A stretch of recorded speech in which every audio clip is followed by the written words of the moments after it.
We're starting this week because it seems to be happening every week with a little mention for our sponsor. We are contractually obliged to speak about this one. It's a podcast that we quite like, don't we? Yeah, it's reasonably good. It's reasonably good. It's called... Brilliant. Come on, you. Up you get. This- Word up. Mommy! This is the Word Show Some Word Up crossover Show some word up, baby. with Bronagh Diamond. Hello. Let's get into it. Thank you very much for having me on. Can I just say, we always have the best conversations right before the camera starts rolling because that's when shit gets libelous, right? Yeah. Or Yes. slanderous, should we say? We actually had to turn the camera off. It was so spicy. Yeah, it was so spicy. Like, that Just in camera is on fire right now. In case Seán blackmails us someday. Yeah. We were talking about some ultra crepidarians. Ooh. Yes. People who tend to try to elude you by making you think that they have so much knowledge about a subject, like they're an expert on something, but they actually have very limited knowledge. I'm sitting right here. Hello, Seán. How's Hello. it going? You know the Good way afternoon. it's like the opposite of imposter syndrome. You know those people who genuinely come off as if they fucking know absolutely everything. Smart Yeah. Alex. And Yeah. they're actually only got surface knowledge. 11 Arethians. 11 everything. Yes. I love it. You been to Tenerife? I've been to 11 or 8.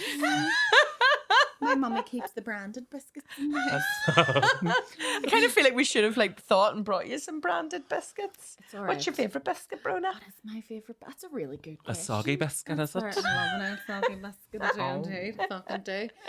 Bit of a spunk fetish. Let me think. Do you know what I love? Taxis. Do you remember taxis? Yeah. Do they No? still do Yeah. them? I don't think so. Basically a caramel wafer with a big whack of chocolate down the middle. Nah. I love I'm not into the wafer jammy biscuits. Dodgers, but jammy because they're salty. The shortbread is salty. That is the difference. That's what it is. It's the sweet jam and the salty. Salty shortbread. Yes. True, I love that. Absolutely. Can you tell I ate a jammy Dodger on the way here because I was thinking about this? So if we're I eat way too sponsored, many jammy Dodgers. so No if we're such thing. sponsored and we're contractually obliged to talk about Word Up on this podcast, for Then- anyone that's listening or watching over the past while, we've been mentioning you lots. We She now didn't even know. no, she didn't even know. Show some love live. Bro is far too busy Show some being love, love. an Having a international. nervous breakdown. I actually have been having a nervous breakdown. I think I'm getting there now. I'm starting to recalibrate my brain. Great. And I was saying that whenever I do watch podcasts, it is yours. I don't watch me own. I don't. And I have a really short attention span, so I'll dip in and out of things. But I love what you guys are all about. I absolutely fucking love you. I We love fangirl you. over you a wee bit. Right back at Like, you. you know the way whenever we're sitting talking to each other and then I chat about Aoife all the time. Whenever I'm with Aoife, we just like sit and like basically, you know, Sweetie. just talk about you guys. Like Yeah. how much we love you. And I'm so glad that she introduced me to you guys. So And you're talking all about of it. You're talking about Aoife McCrory, your best friend, who we have just hired. Hire of the year. Uh-huh. So Aoife's made the jump from her illustrious career at Art Sector, helping to build the Mela and do lots of things over there. And now she's going to be building our actually just registered with. We just got our charity registration. Oh my god! It was a really lovely moment. Becky actually cried. well, we Squeezed away one eye. it was a lovely moment. Unfortunately, Seán didn't catch it, so we can't show you. Did we catch any of it? No. No, but that's okay. The most important thing to us was like you guys being here to We're kind not of see angry, it as Seán. well. We're just disappointed. No way. No. I only thought we should live in the moment. I You know what I agree. mean? Too many people have their phones out, have their cameras on. Like, You give that spiel. It's Wait till your child's first nativity play and then fucking tell me I'm son. You need to say, It's- be up front and centre going, all you cunts get out of the way. I've got the camera here. That's all you need. You be flogging them out the back going, here, $5 for a good copy of it. oh well. It's an income stream. Yeah, it It is. is. It is. Yeah. You stick with me, I'll hook you up. Yeah. Absolutely. Make sure Sean's child plays Jesus. Do you know, actually, sorry for this being, but I have a really good story about a nativity. Are you hosting? Is that how this works? So Help myself. the cross. You gotta taste your own medicine. Sorry. So with the crossover, are you gonna host then? Perfect, go for it. Okay, we'll be your guests. Speaking of hosts, Well, I'll go and sit with Seán. you do know that we call the sacrament of communion the host, don't we? Oh. Yeah. So Was that what that is? The biscuit? it's called the host. Yeah. Is that your favourite biscuit? It all ties in. See, it on my minging? first, it's fucking minging. Is it? I like it. Ah, stop it, you sociopath! Don't. I like it. That's because it's the only thing you were allowed to eat on a Sunday before your dinner. You're not allowed to eat anything before you get your communion. It tastes. not? Is that a thing? No, you don't want Jesus floating about in there with your cornflakes. Apparently, he's not allowed. No. Whoa. Have to have your I communion love on an these empty learning stomach. moments. Wow, I've literally never, couldn't even imagine what any sort of communion anything tastes like. Do you know what It's it never tastes like? crossed my lips. Do you know can probably tell. paper money that you used to be able to eat? Like rice paper. Rice paper. Rice paper, only not sweet. You know know those sweets at the Flying the saucers. The flying saucers. Imagine those, but without any of the sugar dust in it. I wondered if it was like that, That's or like That's a very, exactly what it tastes or like. like a very exactly flat. sticks to the roof of your mouth. So whenever I saw it, you would go to all these practices, rehearsals, and my sister would go up for hers because she was older than me, and I used to think, I cannot wait until I get the milky button. And I remember going to meet Bronagh. It's not a milky button. And I went, it's not fair. You get a milky button, and we all just have to sit here and not get a milky button. I can't fucking wait. I thought it was a milky bar. Do they when you're doing the practicing, do they use the official biscuit, or is it called It's a not biscuit? blessed. Oh, it's the wafer. not blessed. They use unblessed wafers. Don't hold on. Fact just jumped into my head. Don't the Vatican sell every single one of them? Yeah. Isn't so that they're like actually one of branded. the things? Yeah. It's one thing that I find really Well- interesting. I remember going to a funeral once and seeing the wee remember them. Again, I just love behind the scenes and how things work. So it is a funeral, and you should be there, and you should be in the moment and all the rest of it. But I was looking about and seeing what they're doing. They're doing this smoke and all the rest of it, and they were setting up something behind us with all the biscuits. You know, someone in a dress, the man in a dress was putting the biscuits together. They're wafers. Stop calling them biscuits. They're not tasty. Oh, sorry, the You're ruining wafers. biscuits for me, man. But the ones, so the wafers. Jesus biscuits. Isn't that a drag race? Yeah, Jesus is a biscuit. Jesus is a biscuit. Oh yeah, he's gonna sap you up. Can you take us to church? Whoa, Jesus is a biscuit. Ah, Jesus is a biscuit. I love it. So since you were on last, we have devolved into a drag race cold tea recap podcast. What's So that? we- Season 4, Biz? Yeah. Do you know, Sometimes I only politics. Really discovered Drag Race. Like I only got whenever I was rehearsing for Dolly Parton. Oh yes. Aoife made my costume. Like Oh, it was so the good. woman, it vajazzled a pair of boots that said Bronagh Diamond on them. know. Like, what more could you ask for? Epic. But I was like, so I'm trying to look at like performances of Dolly, and Aoife went, no, don't Google performances. Google drag acts Yeah. doing Dolly Parton. She was spot on. So I was like, right, okay, and I went on, and I went, Harry, that's a bit obscure. Was it? Fuck. Yeah. There was like whole episodes of Drag Race Yeah, that were just it's a whole about Dolly Dolly. episode. I was like, oh my god, this is amazing. Like, Yeah. love it. It's a bit of a trope in the drag world. So if you go and watch Yeah. a drag show, you know, someone comes out with the big tits and you're like, ugh, Dolly. bloody another Dolly, you know. But if they have a reveal and actually they are Madonna or something below, then that is Yeah. still a trope. Oh, a trope to a trope to a trope.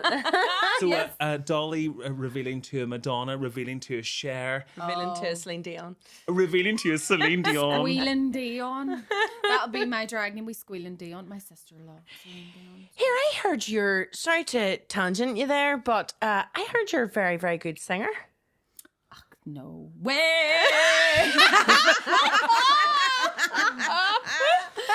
I love a good sing song. But I know we love that we've shared wee memes and things We about do. breaking into song. And I We love always that we do break that. into I love that you guys are my people. You just, do you know what, kids? See if you're in school right now and you're being bullied, right? There's some wee asshole giving you a hard time. Don't worry. Good on Those you. kids peak in high school. And there's nothing for them after that. They're fucking losers. Except maybe a job in a call centre, right? Not that there's anything wrong with that. Get the work where you can.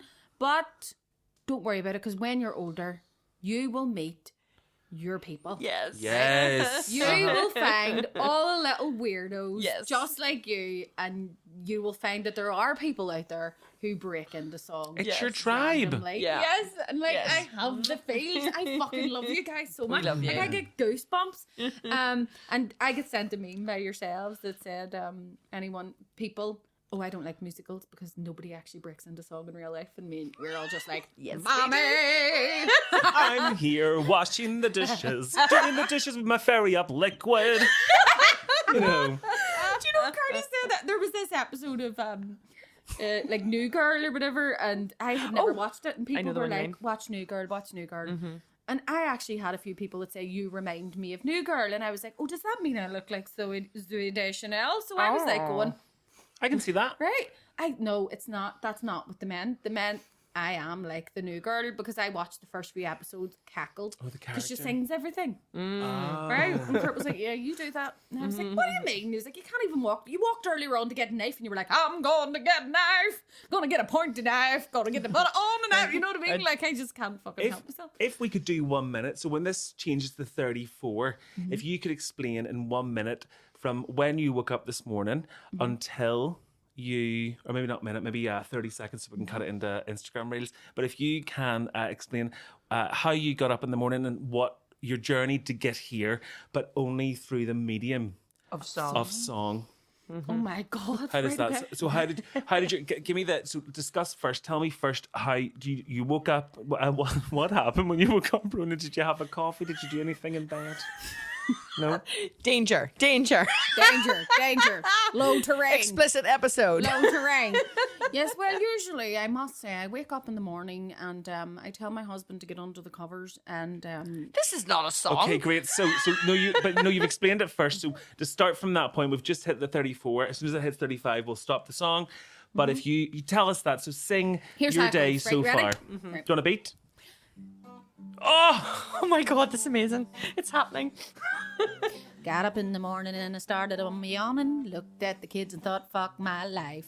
Walked downstairs and I saw my baby standing in the kitchen with a butter knife. Trying to make his breakfast and I said, no, I'll do that for you. You gotta go. Saw my kids and I thought to myself, why the fuck didn't I lift the condoms off that shelf? Oh my God. Sorry, what? You've only how do you made it to the bloody shower yet? And you've already made an album. Shower, we do showerings for posh people. Talented fucker, you. That's great. Fucking not. Yes, I was you are. actually just going to go, tell me out of bed, and I stumbled in the kitchen for me. No, but that is literally, Your I brain walked is down the stairs amazing. and the kids are all standing like a knives and all. The child is obsessed with getting the big sharp knife out of the top of the... He's just running about with the knife and like, please don't go, stop it. But yeah, I do think fuck my life quite a lot throughout the day, which isn't good. It's not a good attitude to have. But it's not so bad when you turn it into a song. See, you took your life there and you turned it into art, which is what you do best.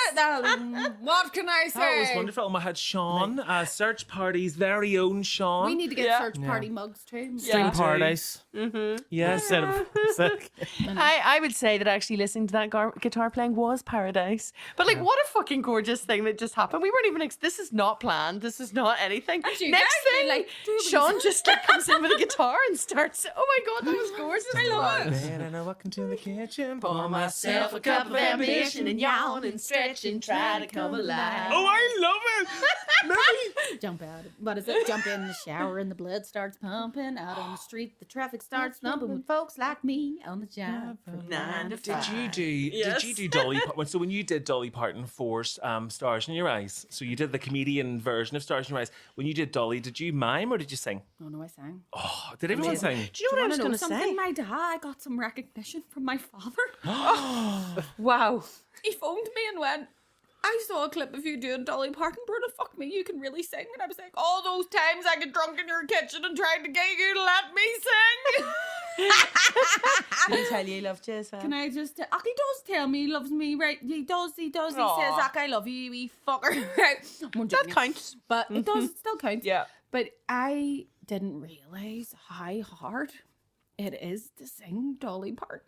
Oh, very. Because initially I wanted to sing Jolene, and then everyone was like, nobody's going to be there for Jolene. They're going to be there for 9 to 5. So I was like, fuck's sake, right, okay. And I did 9 to 5. do you know how hard it is to sing that? It's so fast paced. It's like ding, ding, ding, ding, ding, ding, ding. So I was getting up and I was like, right. Yes. And I did. I was like, Acrylics. So anybody just listening, we're doing the Neil. But see the way it just jumps from course to verse to course. I was like, and then I watched the drag queens doing it. And I was going, fair fuck. You are But doing they're that in not the course. singing it. See, that's necessarily. it. That's it. They're like just walking about and posturing. I was like, actually. Yeah. So I went up and I did the rehearsal, and everyone was like, yeah, it was actually really good. And I was like, Actually. it wasn't, but was it? I was like, but I always believe a bad rehearsal makes for a good Yeah. performance. So I was going, it's Yes. going to be grand. Now that I've been on the stage and I know where I am, and I went on and just did it. It was brilliant crack. I have not seen a video of your performance yet, and I have looked. So please I'll send us send it. Yeah, and I we'll will put send it you. up on the story as well for a wee bit of context. Yeah, for it's this too. for it was brilliant crack as well. Just watching everybody like going to town, like see, especially people love Dolly. See the Oh, whole yeah, front big row. time. I was You just don't need to looking tell at them us. all, and I was like, I don't need to worry about losing the words because they're singing it. Yeah. Did you know that people love Dolly Parton? Yeah. It's putting that into conversation to be like, do you ever hear about Dolly Parton? And we're like, Never we're the heard of guys. this wee country and Yeah. western singer. No, but it's just the way like it was kind of yeah. a cheat doing it because I knew it was like it's going to be fine because everybody loves a bit of There's- Dolly. So There's even certain if I songs like drop a that, few isn't there? lines- It's like I'm finding it with the bar stuff. There's certain songs like people can't help themselves, but just sing along to. There is songs that are just wee cheat codes. There's something magic really did happen there, but also the same thing happened when I seen you come out with that guitar there now. So for anyone that's listening, the guitar that was playing while you were sort of white girl rapping was Seán playing away, but he came out just from sort of behind our set. But the same thing happened there is what happened whenever we watch you live, which is and also when we watch you on stage, Yeah, Bronagh, totally. there's something about sort of seeing your friends and the people that's someone pushing a trolley up the corridor, but your friends and the people that are around you and that you love, seeing their talent and Yeah. seeing them really like do their thing. I know you're there to see your friends. It's a glimmer. You're gonna cheer and you're gonna do your job within that room, which is like performer to performer. It's to uplift and sort of inspire other people to have the confidence to go yo. Yeah. But I know watching you too. It really goes beyond that. Like I'm just so all biz for you when you're doing that. You know, even just there now. You know, there's just It makes you really emotional to There's see a like magic. people that you love just being so talented. Do you see and that what I does apply to mean? both You of you. find your people. Can I Thanks for shower fucking you with a wee bit of praise no, for a wee Seán, second? for fuck's sake. Because even as like Bruno was saying there, like about like just being very lucky to find is like even talking when I like say things to Nicole or like go, look at that lovely message Connor and Becky. So it's just like she just always says yes because they're good people. Oh, you know what yeah. I mean? Like no, Yeah. I'm gonna keep on sending you dick very pics. insightful. I love send me some. I wouldn't mind. I don't They're not get even my dick. enough dick pics. Do you know what I mean? I'm only joking. You said no woman ever. Yeah. Yeah, I just think you are, and you just kind of you radiate that fucking goodness. Do you know what I mean? And you just find that people gravitate toward that whenever you have that good vibe. It's kind of like a conscious act, though, do you know? Because like it's not that much of a secret. We're also both like massive arseholes. Do you know what I mean? But we have very chosen accountable. to see all of that, and I know You can because choose not to be an arsehole to people. that's Do you it. know what I It's mean? like literally in us. It's what we were taught with when we grew up, and we have chosen to take all of the knowledge of that and like redirect it into something good, which is kind of like we try to be very good at being good people. Like we really want to like I love that. set an example, but that also keeps us in check at the same time. But it also means that we're like not to be fucked with.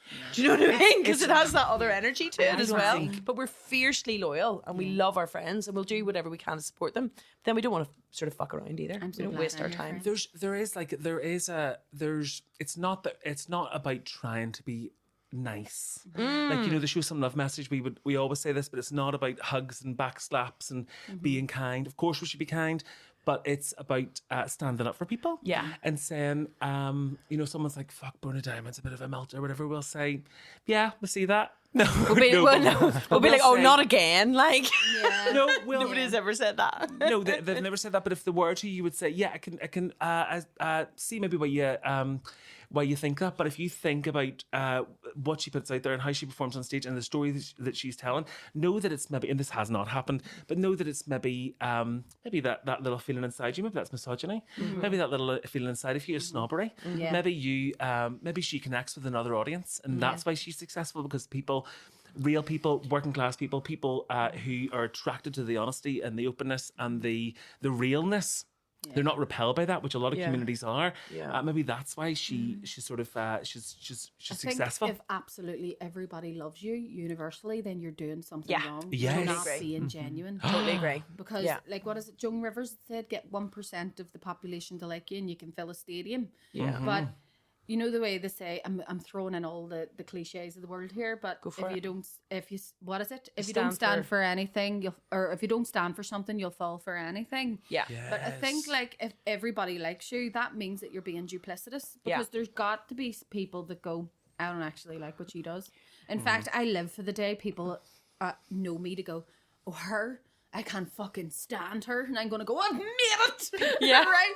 Do you know what I mean? I'll go, oh, hey, look, Ma, I've made it. But just to be to go, well, clearly I'm not your wee cup of tea. Yeah. Do you know what I mean? Yeah. Like, some people like tea, some people like coffee. I can tell you to get the fuck coffee. Do you know what I mean? But that's art. You have provoked a reaction. Yeah. And a lot of people will use their platform to intentionally provoke a negative reaction, and that is unhealthy, and that's not great for anyone. But I think on the flip side of that, there's so many people, there's a lot of social media influencers, there's a lot of people within the activism space, there's a lot of people within the charity space that are just kind of in this like automatic ass kissing place. Like we actually talked about it in the podcast, and it's probably went out last week, but a recent event that we were at, and then we spoke to someone else, and we had said, actually, whatever it was was said, we've ended up making comment on that in the podcast, and they're from within our space, and they were very much like, oh, you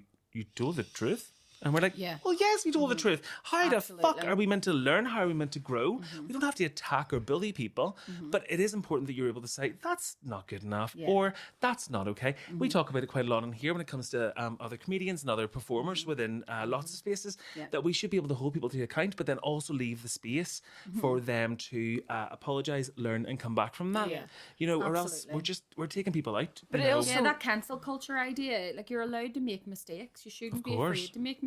Yeah. But also, like you were saying about, the people that try to claim that ultra crepidarians, it's okay. I think there's nothing sexier than somebody, a person, woman or man, turning around and going, I don't actually know.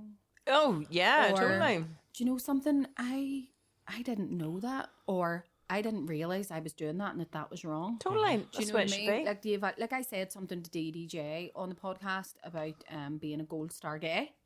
I had said, are you a gold star? Because I had heard this phrase and I was just interested to know more about it. And I was like, are you a gold star gay? And he was like, first of all, okay, I could be classified as that, but I don't like that phrase. Yeah. Because I think it's misogynistic. And I was like, oh, educate me. Yeah. Right? Yes. I was like, I didn't even think about it from that angle. Yeah. And then he was able to sit there and tell me that, to use this kind of language where I've never even been near a woman, so therefore I am a better gay. Yeah. Or there's a platinum star gay as well. That's what like if you've been born by C-section. Right. Oh, so you've literally never come in contact with a vagina before. I love that we learn about gay shit off you. We've heard that quite a bit. Because I for most of my life identified as a gay man. I am now a gluten-free, non-binary, straight presenting. You're not straight presented, love. I am straight presenting. Are you straight presenting? Do I not look like I make hip hop? Yeah, you do. You absolutely. Like Mighty Joe Young or whatever he's called. It's not a gorilla. When I laughed. Stop it. But I'm straight presenting, I'm non-binary and all the rest of it. I actually went. But we have. That was a good one. But we've experienced that gaze that it's like, so you put your dick.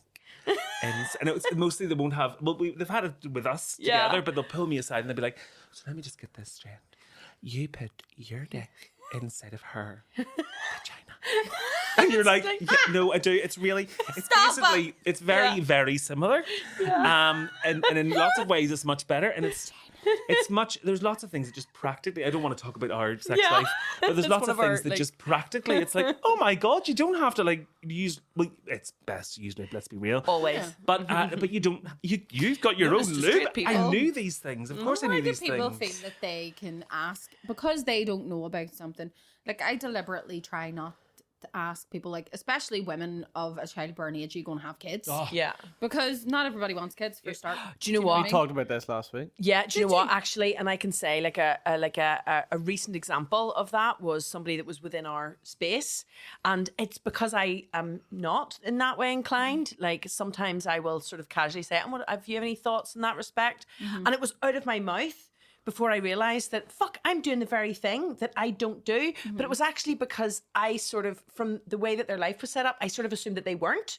So I was kind of like looking for a connection of like, no, I'm not. And actually that is the connection that I got, and it was true. Yeah. But I had to apologise in the moment and go like, oh my God, I'm so sorry, I just asked that. I didn't mean that. Yeah. But we do still have our defaults and things like that, you know? It's sort of like because you could find the common ground there and go, I think that you might be of the same thinking that I am. I'm not saying this from a judgy perspective. Yeah. So that's totally cool. But you know, people that like expect it and they go, you know, so when are the babies coming along or whatever? And you're just like, you know, it's happened with a few people that I know who have just been like, actually, there isn't going to be any. Yeah. And unless that's, I can't have them, it's almost not acceptable. Yeah. But then, Do you know what I mean? Where is the safety within that space to be able to say that I can't have them? Yeah. Because that's the expectation is that you just can. And that's But people what, don't want pity.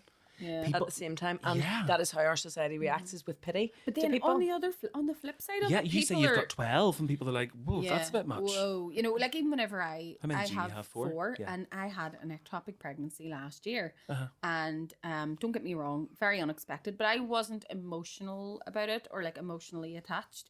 So to me, it was about my health. Yeah. You know, and it was strange because I went in there and I was like, look, this is ectopic. Can you take my fallopian tube out? And they were going, that's a very extreme measure to take. And I said, but you know what else is extreme? Having 4 children and like dropping down dead of a hemorrhage.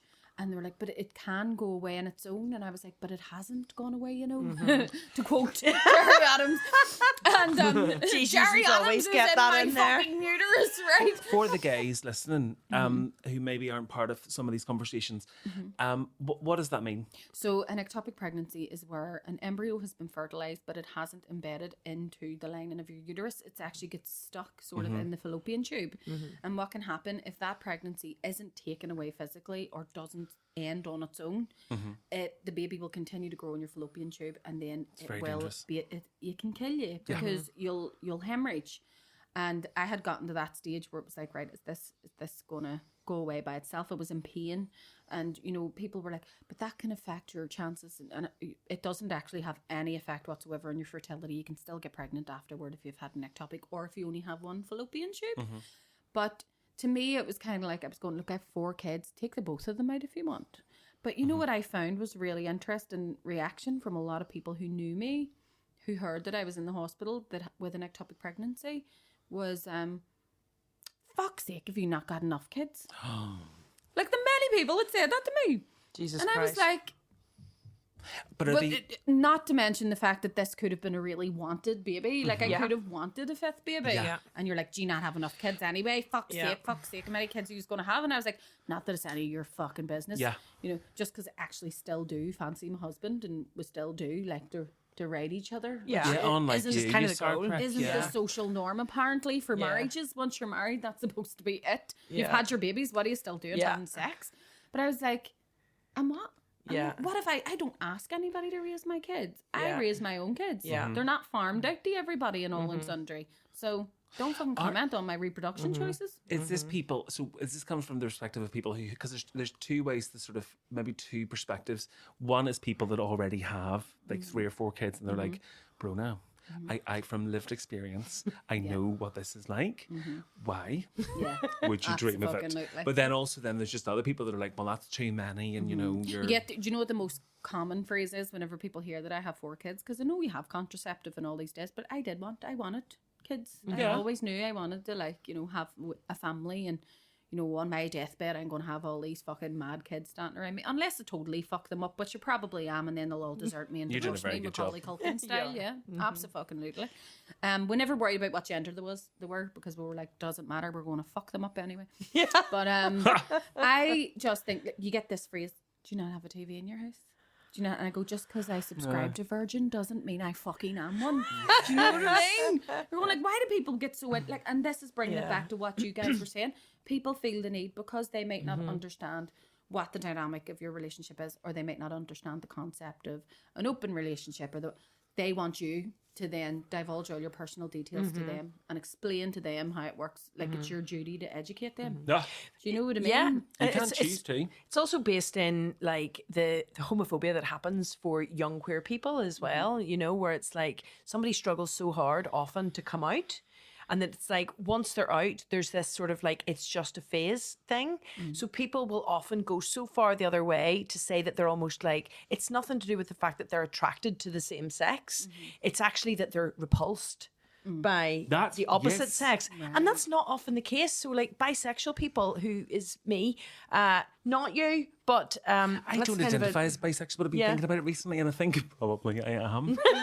It's taken me years to get there, but I'm like, well, but I'm not really attracted to women. I don't look at other women and be like, fuck, I'd love to ride you. But I think that's more because you associate women with like love and safety and friendship and all the rest of it, and it's like a difference between sex and relationships as well. Yeah. But I think that bisexual invisibility is such a thing, whereas actually there's been studies done now, and I think we talked about it a few episodes ago, but there was this guy who was doing this huge study. It was pre-Nazis, and I think that there's a lot of like George Takei was talking about it recently, around how the erasure of bisexuality has meant that it actually represents the largest proportion of queer people. Like there's been studies done that say that all women are bisexual, whether or not societal influences have taken them away from that or not, or people think that just because you're attracted to the same sex, they haven't considered until they're much older that they may also be attracted to just because you're attracted to the opposite sex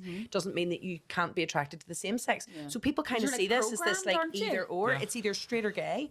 They sort of forget that actually you can find somebody's gender irrelevant. Yeah. You know, actually you can just like love a person. You're just really attracted to someone, like their whole aura and their attitude and like how they carry themselves. Like that's sexy as fuck. And then we've got like TV and porn, and we've got like all of the societal like heteronormativity that exists that says to people, this is normal. Yeah. This is not normal. And you're either going to go so far the opposite direction of like what is perceived as normal that then you think that sort of heteronormative life isn't for you.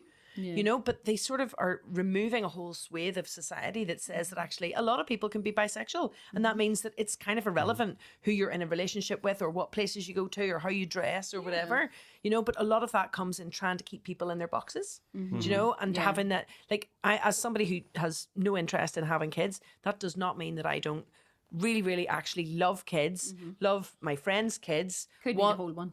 No, but like at the same time, I would fight like fuck to make sure that particularly women or anybody who wants to have a kid can do so in a way that is like safe and enjoyable and have all those access to services that they need.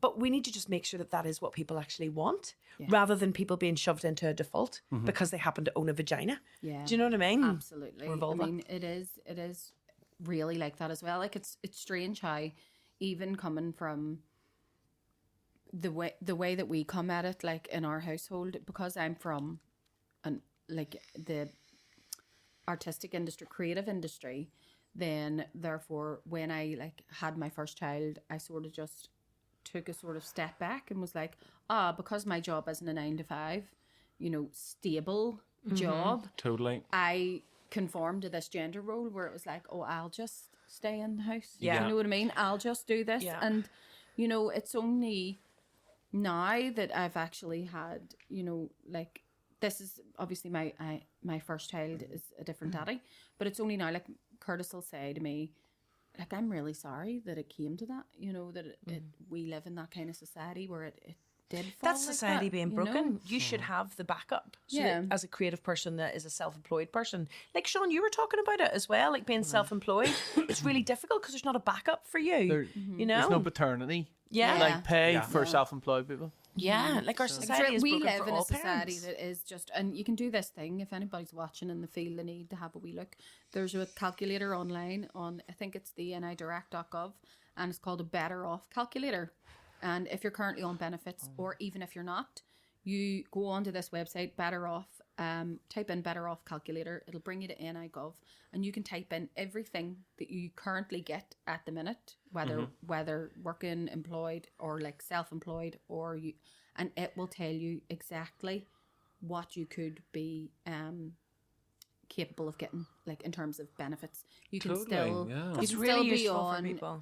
universal credit and be self-employed. You just declare whatever you make, you know, to universal credit, and do you know what I mean? So, but we're kind of set up in this system where there have been times where whenever I haven't been working, and like I'll go to that benefit Better Off thing, and I'll type in all my details, and it'll actually tell me that I am better off not working. Yeah.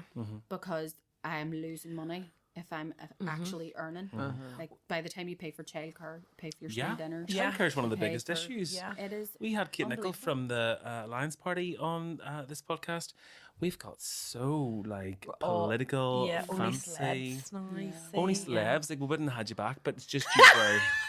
No, well, your star, You just can't. your star has risen. Can't So get enough of the wonderful Yeah, stuff. I'm just glad we can get you before you just disappear off into like You've the been world killing of it. like, yeah, you're amazing. I've been You've lucky been killing enough it.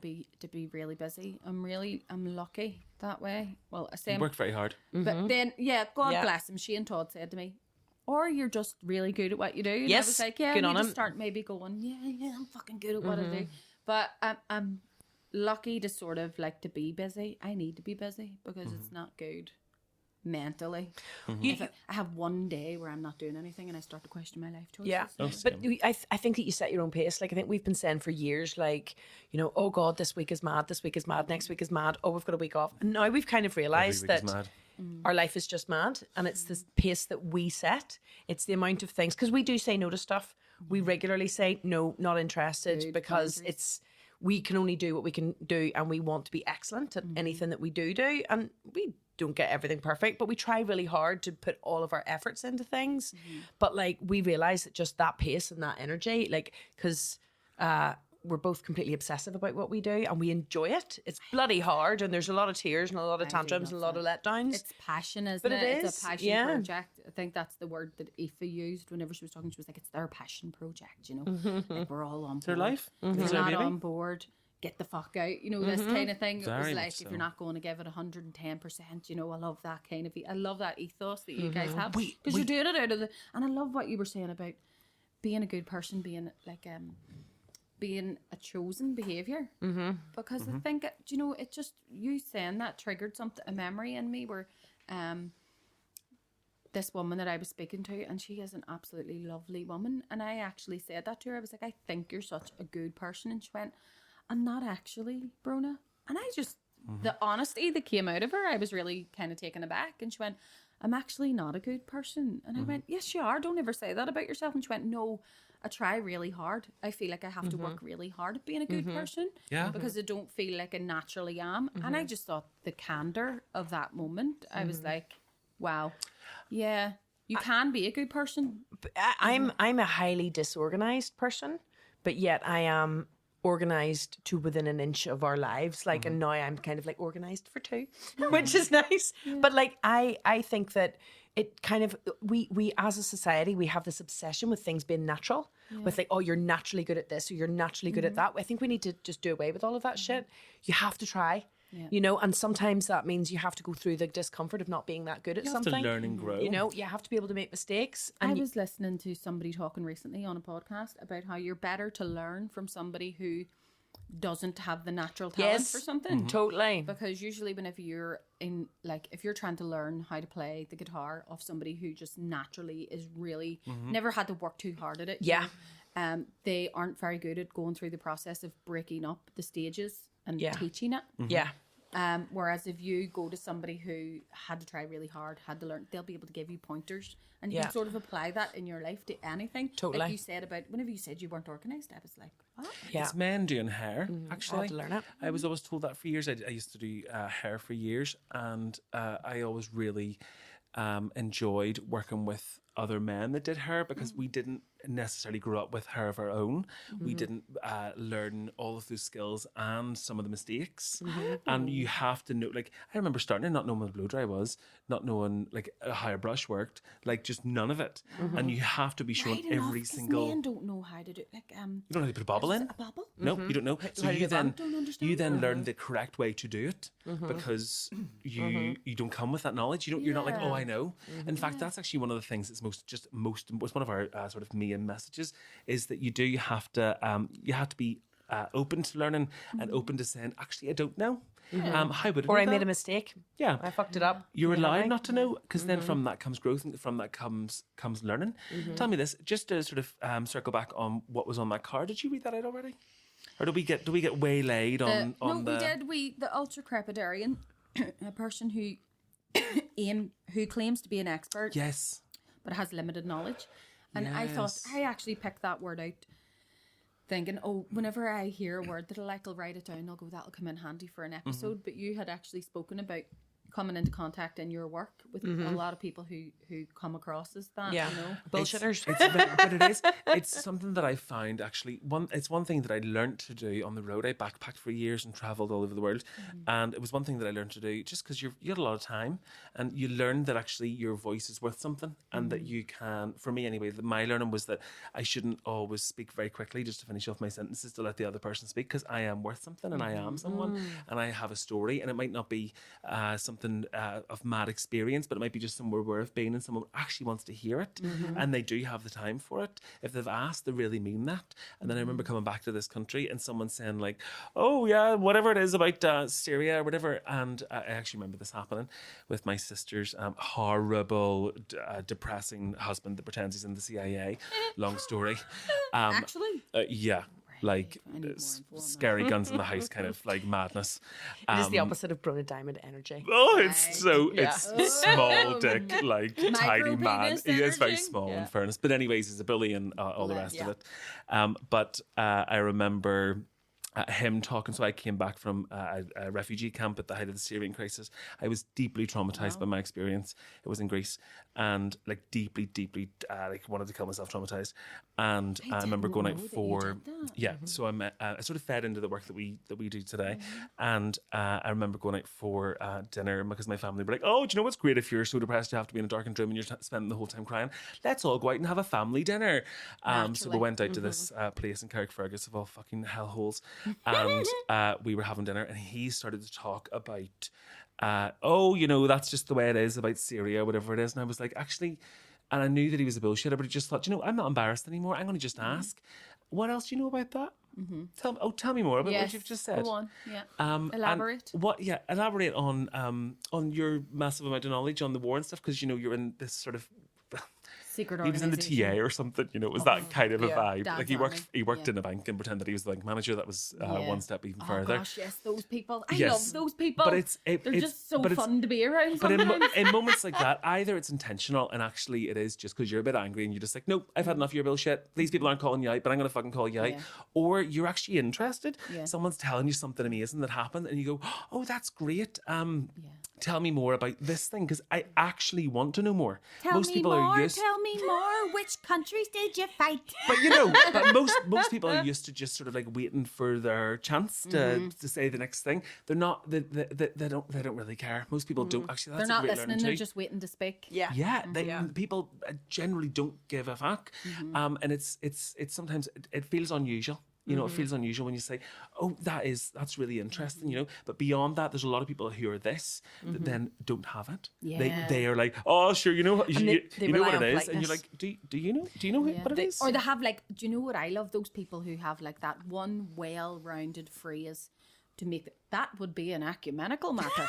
Do you know what I mean? Just to make it sound like they know enough, where you don't want to quiz them in case they know their shit. But whenever you come at that from the other angle, where you're not afraid to learn and you're not afraid to say, I don't actually know anything about that. What does it mean? Oh, yeah. And it's like that. It was like that with the words because I would no words, and I would go, how would I describe that word to somebody? Or how would I, if somebody goes, what did that big word you just used mean? And you wouldn't, if you didn't know how to explain it, you're just going to look like an absolute You'd embarrass cock. yourself. So it was about like needing to know what everything meant, So like you say, that guy that's like, yeah, people have these really good phrases where they're like, all that fucking Gaza shit, but sure, yeah, Hamas, yeah, terrorists, and you go, what why about do you that? think that? What's your opinion on that? And then you find the stutterers and the stammerers come in, and it's, well, I'm not even going to talk about it. You wouldn't even I understand. wouldn't get into it. Yeah, you know what I mean. Like, see all these, and I'm No, I don't. I'm telling you, I don't. I actually, I would like to know what your perspective on that is. Like, could you tell me more? Tell me more. Tell me more. And Like mansplaining. Yeah. Well, Yes. funny we say phrases because I think this is a perfect moment to divulge the other two phrases that we set up beautifully on our Show Some Word Up podcast. That is the starter episode for this one as It well. is indeed. We were just on that podcast. It was very, very Pure fun. GEGS as always. I'm glad I could make it round here in time. It was, this one. it was was quite the journey. reasonably good fun. Yeah. So, Becky, you've been telling me about phrases that are. The last one was brilliant. If you haven't seen the episode of Show Go and Some watch Word Up, it. go and watch it. Of phrases that we use generally to mean one thing, but actually, if you heard the rest of the phrase, Yeah. you would realise that Yeah. Phrases that have been Yes. incomplete. They've been doctored to suit us. That's exactly how it was put. Like the person who shared one of these said, these phrases have been cut in order to placate, like basically our capitalistic society, basically. So the first one is the phrase was said by what do you call that big fancy department store in London? It's not Harrods. Selfridges. Selfridges. Selfridges, thank you, Seán. So this was said by the guy that started Selfridges, okay? And you've heard the phrase, the customer's always right, yeah? So that's only half the phrase. Right. The customer is always right in matters of taste. That's it. Yeah? Doesn't that like blow your mind? Because people do this, the customer's always right. Think, no. It only You're actually not applies. correcting the customer on their taste. If they think that's nice, then it is. Let them think it's nice. objective, but it doesn't mean that they're always right. It doesn't mean that they're I not would an love to go asshole. and get a job in Why do Debenhams. people cut the end of that Yeah. off? That's suiting 'Cause it capitalist basically- needs. Like it's your world, you own it, you can buy anything, you're right. That it's you're that worth though. it. It's like manager. The worker speak. is It's always wrong. It's saying That is yeah. what it's saying. Remember your place, remember your value here, and remember that you are replaceable within this space. I would go and get a job in Debenhams on some not Debenhams, it's been closed down for the last 20 years, but somewhere on a makeup counter just to wait for the moment for some Karen to say, well, the customer's always right. And I would say, well, actually. Yeah, in matters of taste. But it transpires that phrase doesn't even apply to you, you tacky bastard. Now fuck away off round your own door. Right? Like, With your see, blue just on mascara. that, like the phrase Karen. It's always something like, and leave it to the fucking straight white man, like they'll bring this up, but like, there's something unsettling about tell that him, term. sister. Straight To me. white ginger man. You're, Yes. you're You are marginalised. marginalised. Yes, you know what I mean? So talking from a place of, like Your red marginalised heart. people. I love that you cringe even saying that as a joke. What did he just say? Go for it. But yeah, it's just, there's something like I find a bit unsettling about using the word Karen or using the phrase Karen. Yeah. Like to me, because I know that it comes from that space of misogyny and stuff, but it's also like there should be a way to describe those difficult, sometimes like more morally questionable people that take advantage of like working class, like people doing a blue collar job. I think it originates from communities of colour. Yeah. The idea of a Karen, and it It's describes roots and so it describes sort of angry, mostly white white women. privileged women. In the hierarchy of sort of social acceptance and value, as how things are applied to different socioeconomic groups, like white middle class and above men are at the top, but then it's white middle class women that are second. Do you know what I mean? And then I think the third one is like gay white men, but there's actually like the way it has been, the hierarchy exists, but I think that it's specifically talking about a woman who has a sense of entitlement and sort of mansplaining is a thing, but it's like a woman-splaining, like I want to speak to the manager type thing of somebody who enjoys. The customer's always right. Abusing that power. Abusing that power. Yeah, it's like the thing that we've been told about that happens where certain cultures will, because their culture is viewed as higher than another culture, even though they're still persecuted by white supremacy, they will then treat the person who's deemed even lower than they are badly. Do you know? That's true. I've seen examples of that in real life. I've yes, very recently. Yes, it's actually it's sort of it's in those moments then you do ask yourself with some of the cultural festivals that are out there and some of the things that we see in this country and other places. Sometimes you look around and you're like, where are the black people? Where's the African representation? Where is the Eastern Asian representation? Are there any? People are looking. People are looking, but it's so common that I remember speaking to our friend Tura about that, and that was what they were kind of ringing the alarm bells for, just to say, can we, if we're going to be doing that, if we're going to be working with ethnic minority communities, can we include everyone, please? See, absolutely. See, to finish that thought, and it may be unfounded, and again, this is me being offended on someone's behalf, but one of the things that I think of when. And I sort of question myself when I'm about to use that term and stop myself is because, like, often you'll see that term applied to someone who you see it a lot in America, a video of, like, that white middle-class woman coming up to a car with a group of black men in it and saying, what are you doing here? That sort of thing. I wouldn't expect someone like you to be around here. And in my head, I'm thinking that person has been called a Karen, but why are we not just using the term racist? Yes. So True. I think is it to make it that it's pushing the blame on the fact that she's a woman rather than the fact that she's just a white supremacist. So totally. That's where my Good point. Well made, I Seán. love you, Seán. I love you So too. you're so You switched fuck on with Seán, you these fuck things. with us. I'm telling Yeah, totally.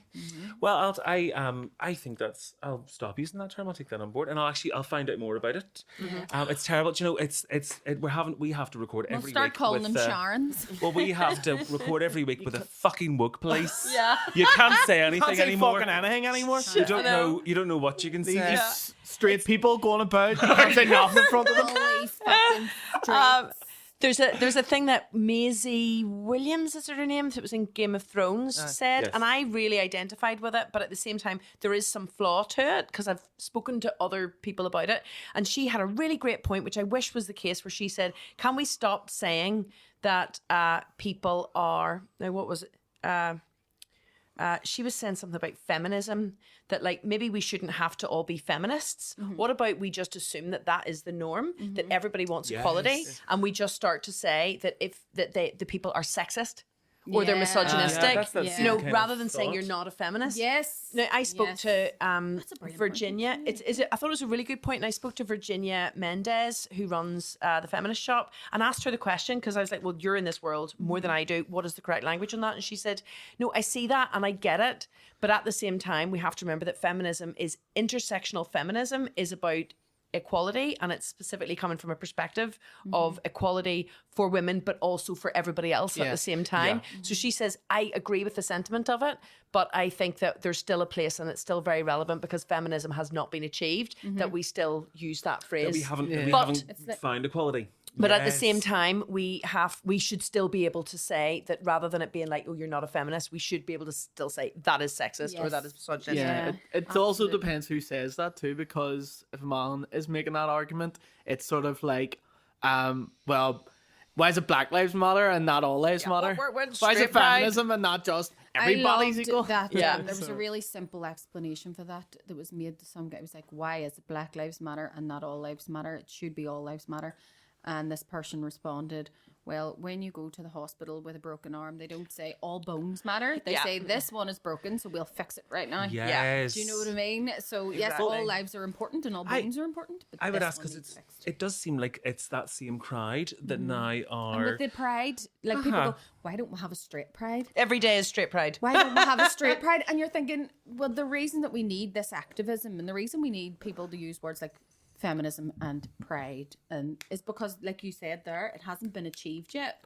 So we need to make all this noise and beat the drum, and maybe be in your face a bit too much, because then when we back off and just want to live an ordinary fucking life, you'll let us. Do you know what I mean? Where are There they is a for the 35,000 Palestinian men, women and children? Absolutely. Where are they for the current And there's a famine radio in silent. Sudan? I really appreciated your post the other day, actually, about imagine you go to a pub or a gig and the comedian's waving a gay pride flag. Yes. And took you on this little journey where it was, and then you walked away and you said you were really offended, you were asked to leave. Now imagine that was a Palestinian flag. And I think that there's been a lot of radio silence because people are, I post about being, I see your wee badge today, yeah. I change it over onto whatever coat I'm wearing. But I post about being anti-genocide because I think it's the right thing to do. But a lot of people are afraid of limiting themselves and losing gigs. And that's all the more reason to make it important, because you've got a personal cost. Yeah. You know? And I do have a personal cost where you think, I know that there have been, some instances where it's not been popular for me to host a charity night to raise money for Medicine Sans Frontier, or it's not been, or it's not, I've had, should you wear that through this particular part of town, or should you wear, and I just think, well, no, then at least you can hold your head high when the future Silence and is your violence. kids ask you, what did you do? Yeah. Well, it's the thing that people talk about. When you were a kid and you would learn about it in history, and you would learn about the Holocaust, and you think, God, where were the people then? Yeah. Sometimes you do feel like you're shouting into a vacuum, but it's important to let the people around you know that You're not okay with it. Silence not is siding okay with with the it. oppressor. Silence is violence, like you're saying. There's That's lots a of great charitable phrase. organisations out there that are Supposedly talking about equality and international viewpoints supposedly being represented, yet nothing about Not one Palestine, post. about the genocide that's happening at the minute.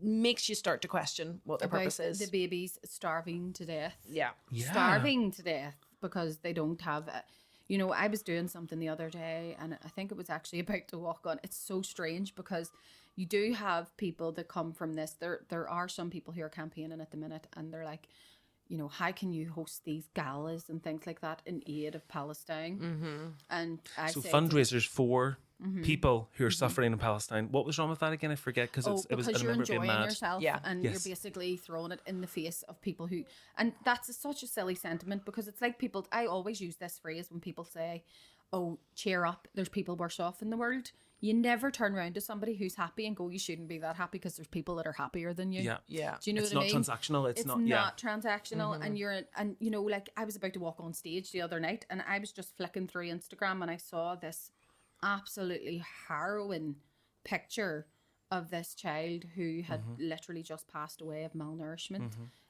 in a Gazan hospital, and I remember thinking, shit, why did I look on Instagram before I was about to walk on stage?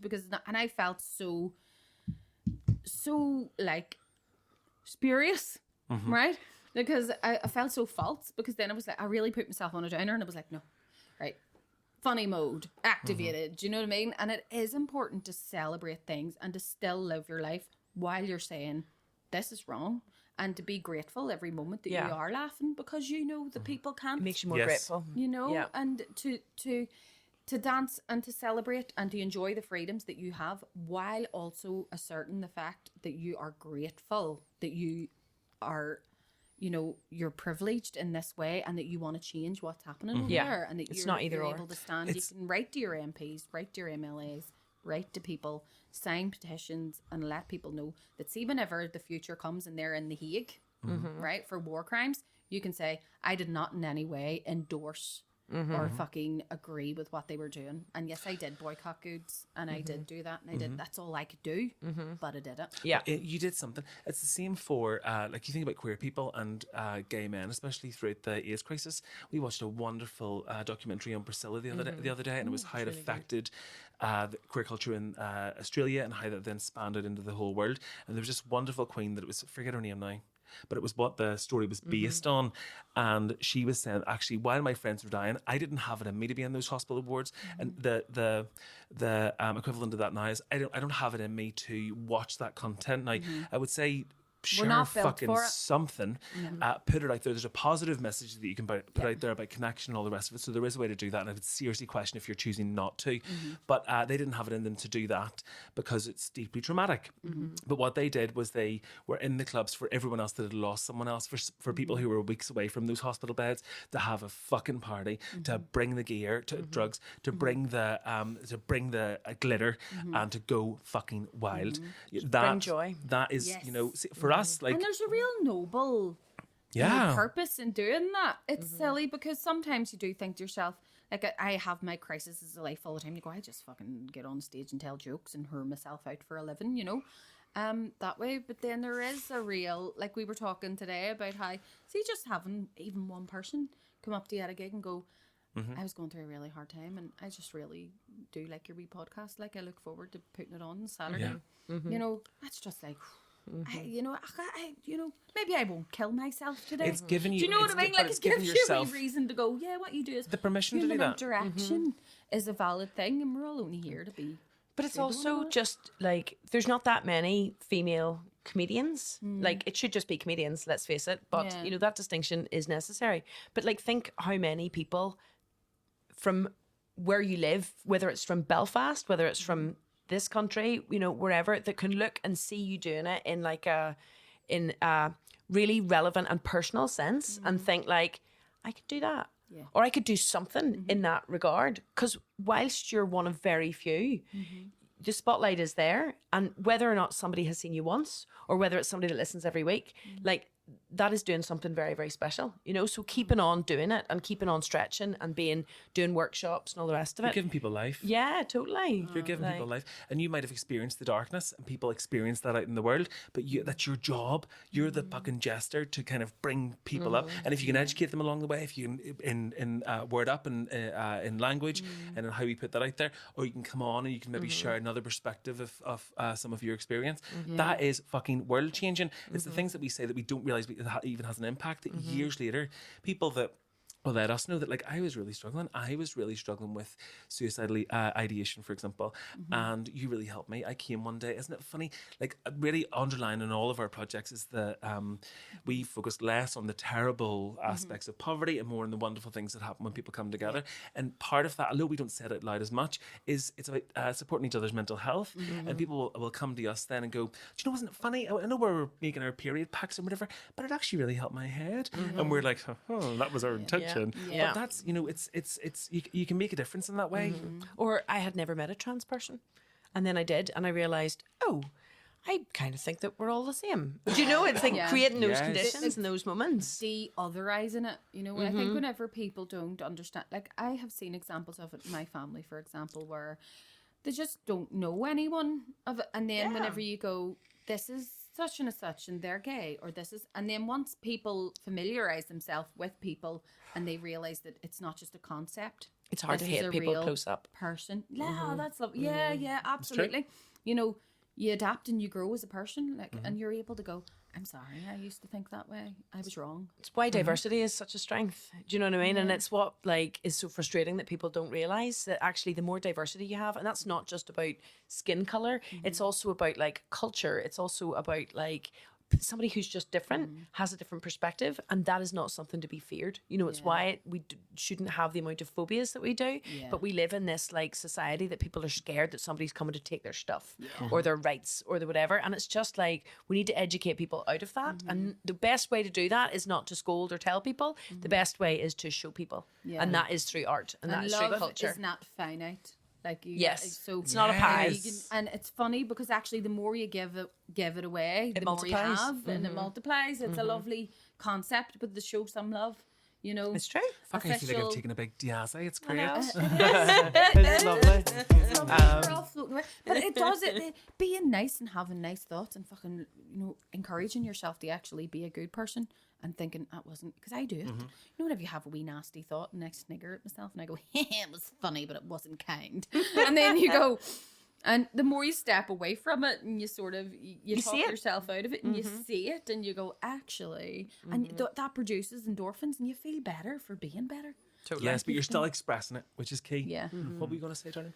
It's especially important here to get people out meeting other people because, especially in Northern Ireland, we live in these wee silo and bubble communities. We're segregated, yeah. Yeah, because, you know, it's like our areas are like patchwork. You know, it's Catholic Protestant, and you're told, don't be going that side of the street. Yeah. You're told, sure, you can get a job here.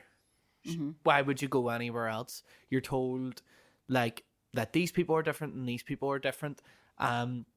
Even people within your own community, people listen to this type of music are like, they're weirdos, or but so it's The way of dealing. it's crazy here that we've got into this culture of like of loneliness and staying with only going to the same Chinese restaurant for all 30 years of your existence. I'm a celiac. Yeah, go like going to the same shop every week and like never venturing outside of your community because it's all right there for you and it's been designed like that because And to keep you. interestingly enough, here's my 1 year of government and criminology in university coming in before I Great. switched to Perfect. drama.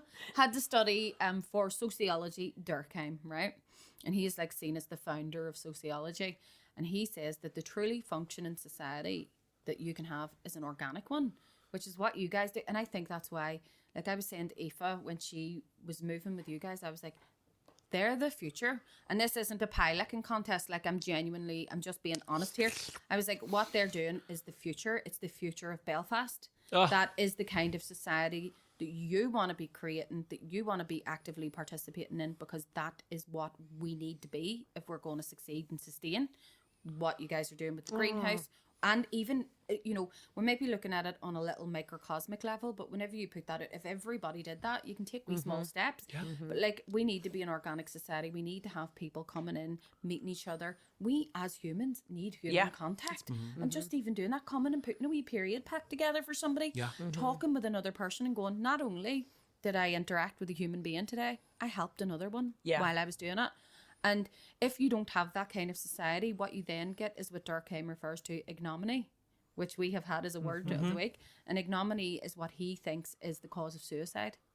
And it is this feeling of otherness and not feeling like you belong to anything. And like, whenever I've been through my biggest, like deepest, darkest times in life, and I have, you know, whenever I go into depression, I experience ignominy, where I feel like nobody... I'm not attached to anything. detached from everyone and anything, and I don't remember what I felt like when I was happy, and I don't think I can ever be like that again. And you feel like you're just floating, like you're untethered. And what you guys do with the greenhouse, Is connect. is connect people, is say to people, it's okay if you're a bit socially awkward. It's okay. So if are you don't we. want-" And it's so hard to make friends when you're an adult. Yeah. Because you look like a fucking weirdo. You look desperate. You think you do anyway, because you're like walking up. You can't really walk up to people in a bar. It's all right to walk up and chat up a potential lover in a bar, but not to go, do you want to be my friend? It's very difficult, Like, I don't want to have sex with you. I just want to hang out with you and maybe have some coffee and talk nonsense. Well, it's coming back to what you said in the very beginning. It's about finding your tribe. You know, speaking to that kid in school that's being bullied. And you guys are putting that way. You just need to get your wee show some love candle, which is your little weirdo light, and you're lighting that little weirdo light, and you're putting it in the window to attract all the other little weirdos. Yeah, totally. Queerdos and weirdos. Yeah. Weirdos are welcome. Yeah, like queerdos. are queerdos are our people. Do you know what I mean? And I just respect the fuck out of what you guys do. Oh, well, right back I'm at so you. glad. Do you have that And do you know tenor? what? This is for see all the Regina Georges out there. Yeah. You can't sit with us, Yeah. motherfuckers, or you can. I bet you're raging you're not us, Regina.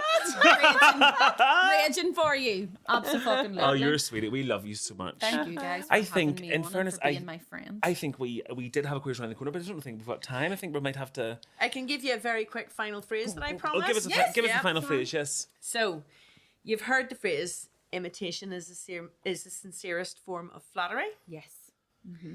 So there's a rest of that phrase, right? And it says, imitation is the sincerest form of flattery, from the mediocre to the great. From the mediocre to the great. Yes, I think know? I've heard that. Yeah. Because it boils our fucking piss whenever we see stuff that we've done. And do you know what? This is a big disclaimer on that. Sometimes people don't realise they're doing it. Can I just say this is a big thing. This is see, plagiarism. Yeah. It's across all creative industries. Oh, yeah. God, yeah. I mean, my own father soul destroyed because of plagiarism. Really? Oh, God, yeah. And it does, it wrecks people's souls. Yeah. You know, whenever you have this wee baby, like your own creativity, this wee bead of something that you have made, that, you know, you've conceived it and given it. It's like somebody stealing your child. You know what I mean? You'll never recover from You've it. held it in your in your mental womb for weeks or months or sometimes years, and then you put it out into the world, and some wee fucking cunt up the road is like, "Yeah, that's a good idea. I'll do that. I'll do that." And people don't quite understand because maybe they don't have the ability, or they've From never the been able mediocre to do to that. the great. Yeah. It's something that, like, whenever I read that and we talked about it, I was just like, and I'm very aware, like, that I'm given that also the disclaimer. It's like, we're not saying we're great, but we're saying that if you have a great idea or something that is new, like, whenever somebody comes along and, like, whether they realize it or original, not, you know, and this is the thing, people get influenced by shit and they don't even realize that they're doing it. So if you're aware of it, like, I wrote, there's a Pearls and Swine, this amazing creature, Bink. She's just this wonderful, Supremely talented. She makes these amazing, like, headdresses and sunglasses and things like that. And she talks about this a lot because people will often buy one of her items or just see a picture of it, rip it off, or it'll be like what's happening at the minute with the Sheins of the world and all the rest of it, where they're taking the creativity of young new creatives or original artists. yes. They're taking it and then What is reproducing it Shein? cheap. It's like mass produced. Yeah, like fast fashion, but they also do like accessories and homeware, and Temu do yeah. it as well. Temu do this thing now, which is horrible, where they will invite in creatives into, like, artists as a design sort of event, and they'll bring in some of their stuff, and basically what they'll do is they'll photograph all of it, and they'll maybe pick one person and give them some money to develop something else, but all the rest of those ideas are now part of their creative, and they own it, and then they just steal it and reproduce it. But it's just like what Bink talks about is that if you know that you're being influenced by stuff, what they do is they have people will often send them stuff, and it's well intentioned, but they'll say, "Oh, look at this! Look, this is maybe something you'd be interested in," and it's another Milner's stuff. And she's like, "I don't want to see it. I don't want to be influenced by it." Yeah, So she actively blocks. Yeah, she actively goes through and blocks all of these channels, so she doesn't see it, and she does because she doesn't want to be influenced or inspired by. I'm always terrified of that, actually, on stage, because there's this strange phenomena that happens whenever you're, like, performing, and comedy is quite adaptable and it's like quite nebulous. So whenever you're on stage, you could be talking away about something and something can just come into your head that, like, somebody else might have said, and I'm always terrified of, like, I'm sure saying something and then accidentally ripping someone off. Do you know what I mean? Because that's like a fear that I have, because it can just happen so easily, which is why you don't, like, it can happen to, do you know what I mean? You could see someone else and you could go, oh, right, fuck, yeah. And that's where I could probably be really forgiven that way, because it can happen. Totally. As long as But it's not then a I direct try rip and not then- to, you know, because Andrew Ryan has an interesting comment on that, actually. We were talking before I was about to go on stage in the Empire, and he was hosting, and he had said about people stealing the premise of a joke. So they might not directly rip your joke off, but say you have a good premise where you're like, what's up with this? And then someone can listen in to maybe the joke that you didn't say. Like, you know, and listen for the joke that isn't there, and then they can take that premise and they can do that. And it's kind of soul destroying as well, because you go, but you're always risking that, because obviously universally there's lots of different topics that cross over. Yeah, especially So if you're you're doing gonna have commentary on stuff that's, like, live in the world at the minute. You know, and I kind of, that's what I love comedy for. I love to kind of drop. I like to talk about the elephant in the room. And the funny thing is, you get a lot of people who are on the stage and they don't say I'll give you an example, right? And this wasn't talked about really at the time. It was around about the time that the rugby rape trial was being covered. I believe her, by the way. Yeah. And I believe her. I was doing a gig the night that the verdict had been read, and I thought, fuck, this is going to be interesting, because it was a big venue, hundreds of people, and I thought, oh, what are they going to say? And you know, And I was sitting there and I was on like second to last and nobody mentioned it. Good. But at the time, nobody mentioned because Laddie, I called him Laddie Voldemort. I was like, he who shall not be named, because he was being very litigious and he said that if anybody says anything, you're getting sued. So nobody said anything, and I went, well, wait a minute, that's not what I get into comedy for. I get into comedy so I can fucking say what I want to say about this shit. And what he said and the provable actions that he decided to... So I talked about, I got onto the, I was like, I'm just going to fucking talk. And do you know what? The audience couldn't wait for somebody to talk about it. Because I actually said, I believe her. And you know what? You can't get knickers off a bare arse. So sue me, Paddy. And the whole audience just went, yeah. You know, but people just wanted to go, yeah, you're a dick. Do you know what I mean? Like, to support that woman. Because I felt that in being litigious about that and in saying, don't talk about me, it was as if you were saying, you're not allowed to give that girl some credit for standing up there and telling the truth. Do you know what I mean? People who use the courts, and we've experienced this, that use the courts to silence activists and accusers and lots of other people in that space. People who to silence people in the arts are cowards, and more likely than not, they're guilty as sin. Yeah. They're guilty as sin. And that what is it, W.B. Yeats, the poem? They cry eccentric if they hear a voice that seems at all sincere. Fold up their tables and their gear, and with the money disappear. Yeah. Oh, beautiful. Yeah. Or we better fucking Does this make us highbrow now? We're very highbrow. That's what it is. Well, we have had the most glorious conversation with you. I love coming on with you and getting deep and meaningful. Only because we watch your podcast. Your podcast is called Word Up, and people can listen to it on all of the platforms. We did a crossover episode. This is a crossover episode, but we did one with Bronagh over in the Word Up studio, which is directly behind us. So go and listen to that. They'll all be linked below. We're also going to link your gigs and anything else we possibly can. So if you want to support Bronagh, go and do that. If you can sign up to your Patreon, if you've got £1 a month or even more than that, please God, do it and show some love. And anybody who subscribes to the Patreon via these crossover episodes, I will donate your fee to. You're fucking amazing. Show some love. You're amazing. It's only fair. So we're going to have a fun year ahead.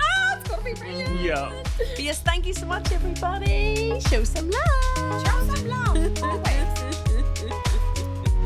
Just